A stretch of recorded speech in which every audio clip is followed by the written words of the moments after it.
You've changed. I'm sure that that's something that you've actually been hearing a lot, especially this year. And by some of the people closest to you, they're starting to recognize and see how much you've changed. And often when we hear this from other people, it's kind of like, you've changed. Like, why? Right? Or you've changed and I don't like it. It's often used as a way to kind of guilt us into falling back into old patterns, falling back into old cycles, guilt us into letting ourselves be taken advantage of in the ways that we have in the past. And so when someone says to you, well, you've changed, then you should say back, yes, I have. Because the reason that they're saying this to you is so that you will bend on your own boundaries. You will go back to taking what they give you and believing that that's enough. A lot of this time, a lot of this comes from people who are unconsciously triggered by your growth. And well, I say unconsciously because people aren't always conscious that they feel envy towards other people or jealousy towards other people and where it's actually coming from for themselves. A lot of the times it only comes through as anger. It comes through as frustration. It comes through as blaming. It comes through as you're the problem. And unconsciously, what's actually happening is that you're challenging their way of life because you've changed and you've grown, right? So where does that leave them? And that often can be really difficult to watch when the people closest to you are shifting and changing in that way. And you maybe don't feel like you can, you don't know how to, right? Um, but you've changed and we're supposed to. We're supposed to change. We're supposed to grow. We're supposed to be constantly becoming. Notice how in spiritual language they talk about becoming, right? You're never actually like become, or you, right? I am in the present tense, but you're always becoming, right? That's because the goal isn't a completion of some sort. The goal is the journey. The goal is to recognize wholeness and I am as I am in this present moment exactly right now while I am becoming. It's interesting because in society, we're taught that you have to go to school, get grades, take these tests, get these certifications, take these trainings, so you can prove that you're good enough. So you can prove that you deserve to make a certain amount of income or a certain amount of salary. And that's just societal, right? But when you think about it, like that is something that's ingrained in us from a very, very young age. And that becomes our belief systems, right? Our belief systems about things. And so that belief system that we have to prove ourselves, that we have to have the resume, that we have to check all the boxes before we're good, right? Like a lot of the reason why we don't acknowledge our wholeness and acknowledge what we deserve right here and right now is because of that societal concept.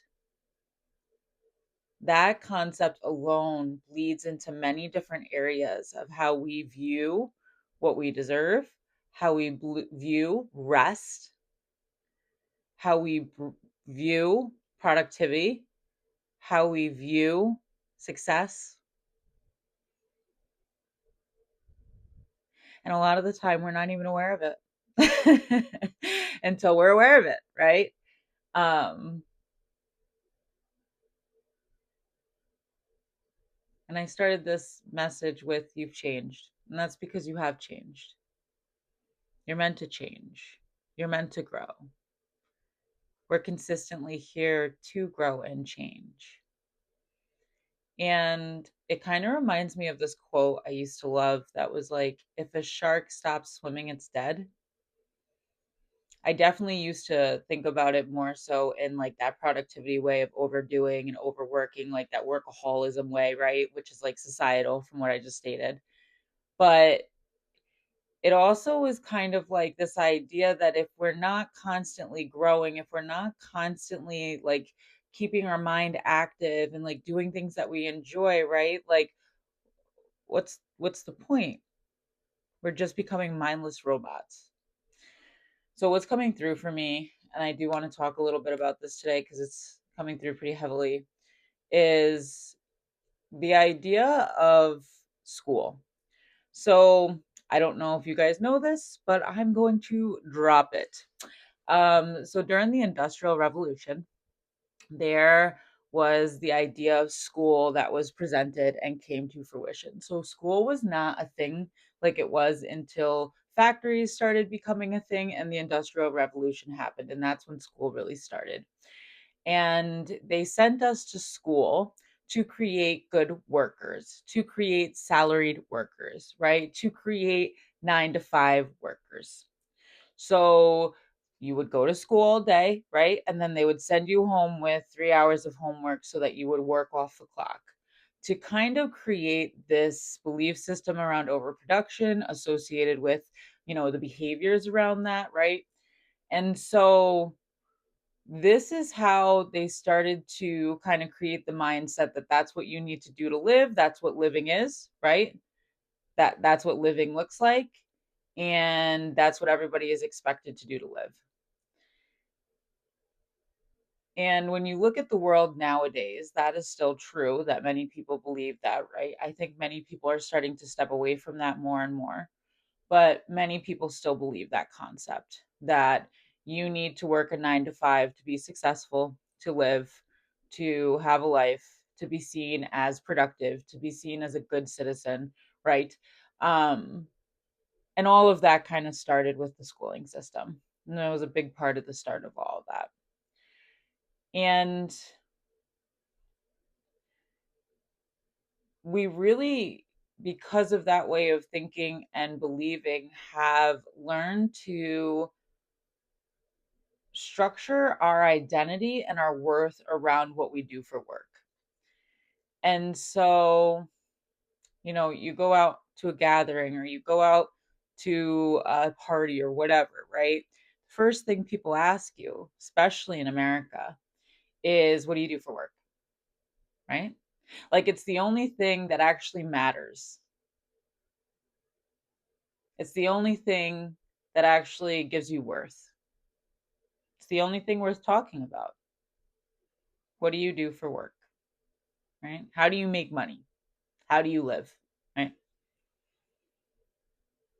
And I'm sure you've been at those parties where you've been asked that question or heard that question. You felt judged for your answer, right? It kind of just keeps an idea of that hierarchy kind of in place, right? Of working and working and working to be the best, right? But what if I was to tell you that you're already the best? What if I was to tell you that you've already made it?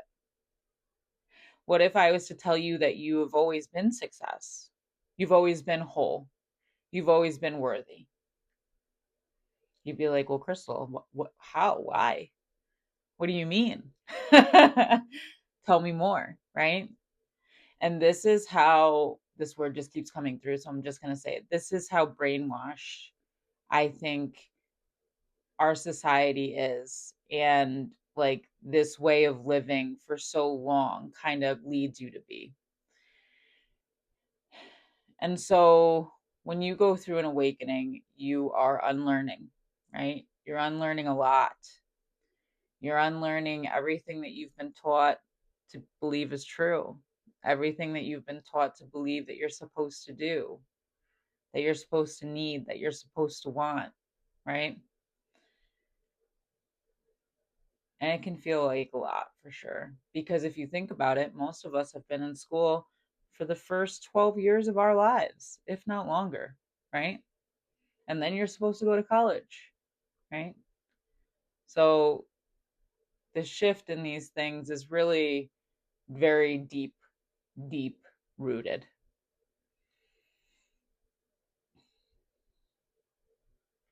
And the change that we're seeing right now is a change in consciousness around these beliefs and buying into these beliefs, right? I'm sure you hear it all the time on like social media and in spiritual communities where they talk about get paid to exist, right? You deserve to be paid to exist. When you unlearn those things and you can see yourself as whole and complete right now in this exact moment, then that door opens for you, right? You're able to then align with that quantum level of receiving. That's interesting how this is kind of turned. Um, but the unlearning part is probably the most difficult aspect. And also just like recognizing what we deserve just for existing, just for being, right? On a soul level, who we are, and how that's actually not attached to what we do for work, how that's not attached to these identities that we've been taught to attach them to. I mean, it's a complete breakdown, right? Tower moment breakdown of everything and a rebuilding of everything. And it's not for the faint-hearted. It's not an easy thing to walk through, nor is it an easy thing to wrap your mind around, nor is it an easy thing to shift your beliefs around. It's just not. It takes a lot of really being able to sit with yourself. And because society really has a lot, like probably 85% of the society still functions and believes that way, right? Like you have to be very strong within your own belief of yourself and trust within yourself to fully step into that space. So you have to be able to block out the noise. You have to be able to know your worth even when that's not being reflected back to you. That takes a very deep internal strength. It takes a very deep internal self trust and a very deep love for yourself to be able to do that.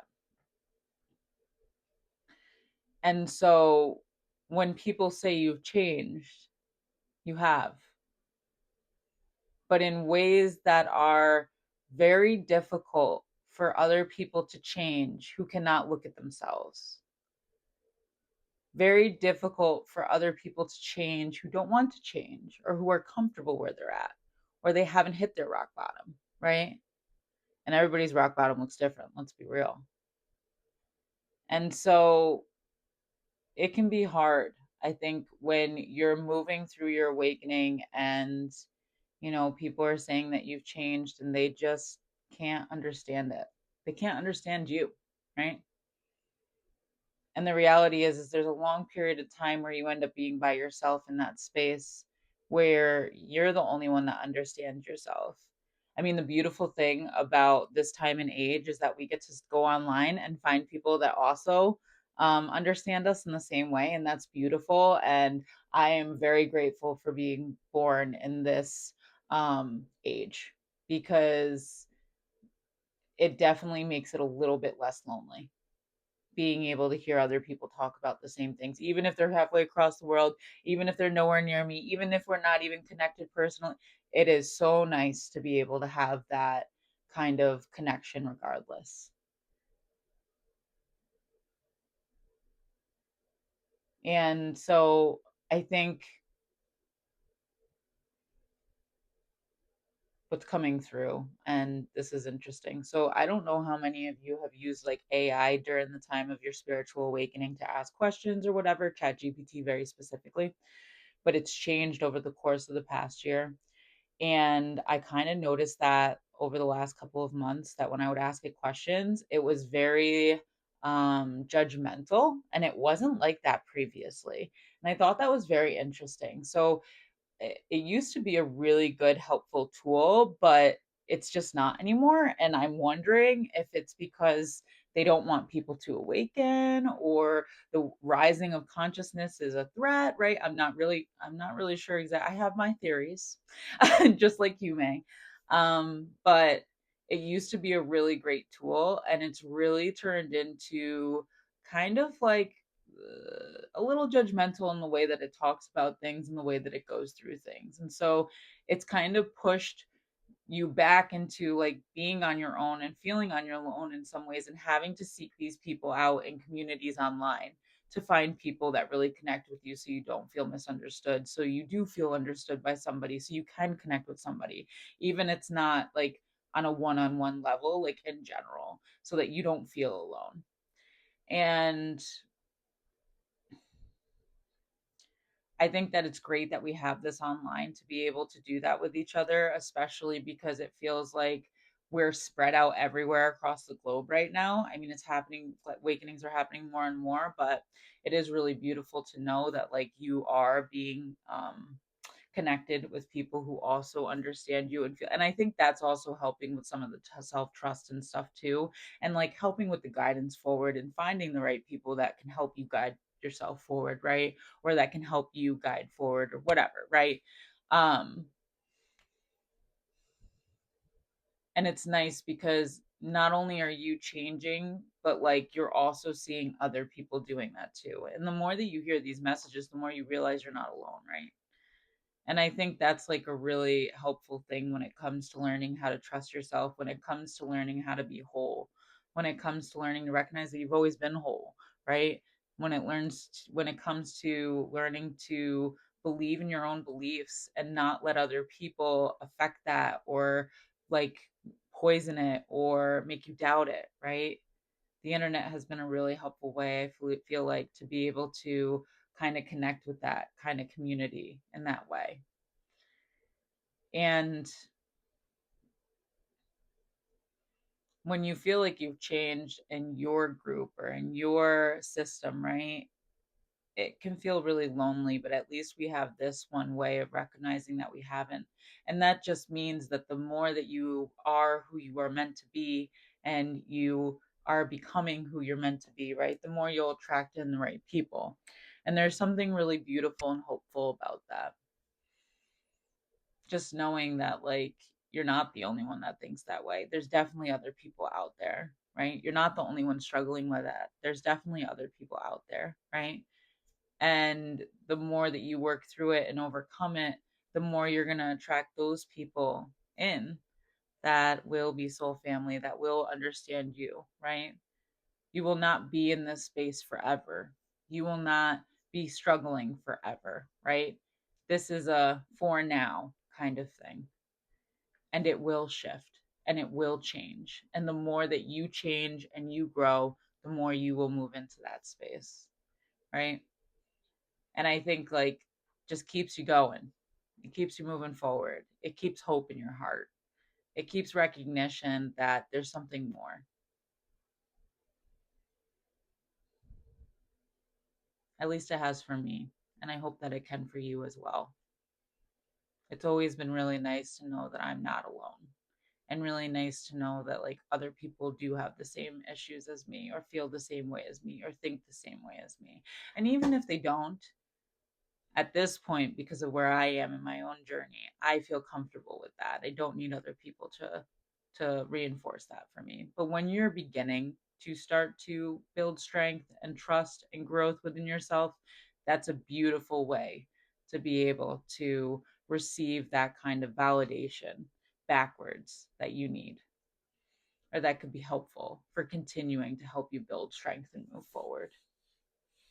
So if you do feel like you're still struggling with these things by yourself and you'd like some one-on-one support, you can take a look at my bio. I have coaching, I have psychic readings, I also do spiritual guidance. I would love to help you, so take a peek if you want, if you're interested.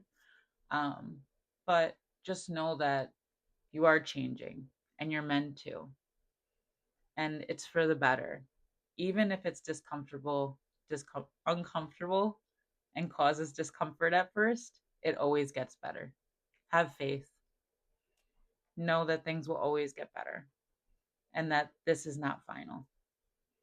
I love you.